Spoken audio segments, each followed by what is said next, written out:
कपिल कालखंडे ने लिखा है, भूतकाल में परिवार में काफ़ी लड़ाई झगड़े का माहौल रहा है।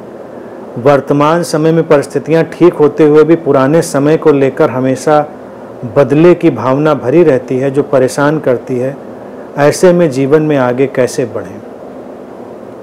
अगर सब सामान्य हो गया है तो आगे बढ़ें, बदले की व्यर्थता को समझें। वो स्मृति है, वो बीत गया वक्त है, इसीलिए उसको भूतकाल कहते हैं और कहीं नहीं है। भारत में जो ये भूत शब्द है ना, ये बड़ा इंटरेस्टिंग है। भूत का अर्थ है कि जो बीत गया, जो एग्जिस्ट नहीं करता।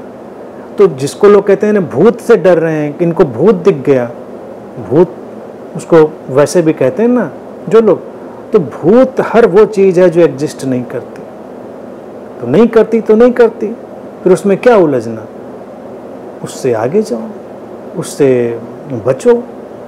इतनी बात समझ में आ गई तो आगे और समझो। उस क्षण में जो घटा था उससे अपने वर्तमान को कंटेमिनेट मत होने दो, जागो। बदले की भावना एक व्यर्थ की भावना है। जो घटा सो घटा, परिस्थिति का सामना करो, बस इतना जानो। आज कोई तुम्हारे ऊपर आक्रमण करने आए, अपनी प्रतिरक्षा करो। आक्रमण करने नहीं आ रहा है तो तुम जबरदस्ती जाकर लड़ाई लड़ो, वो उचित नहीं है। अपने जीवन के इन क्षणों का सम्मान करो, उन्हें अमूल्य समझो और आगे बढ़ो। भूत को भूत की तरह जानो। और भारत में एक कहावत ये भी कहते हैं, भागे भूत की लंगोटी भली।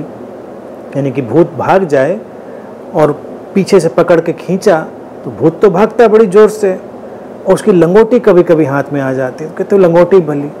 तो कई लोगों को लगता है कि शायद भूत आते होंगे लंगोटी पहन के, फिर वो भागते होंगे। तो ये कहावत जो जन सामान्य में चली हुई बड़ी इंटरेस्टिंग है, कभी कभी मैं सोचता हूँ। तो जो लंगोटी है वो है उससे आई हुई अंडरस्टैंडिंग। भूत भाग गया, उससे जो समझ आई थी उसका बस काम में वही लंगोटी है, वही काम आएगी। भाई लंगोटी भी क्या है, तुम्हारी इज्जत ढकने का काम करती है। तो इंसान की अपनी इज्जत क्या है, उसकी समझ बची रहे। तो भूत से, भूतकाल से जो समझ की लंगोटी निकाली है उसको पहने भले ना, मतलब उसका उपयोग करें और आगे चलें।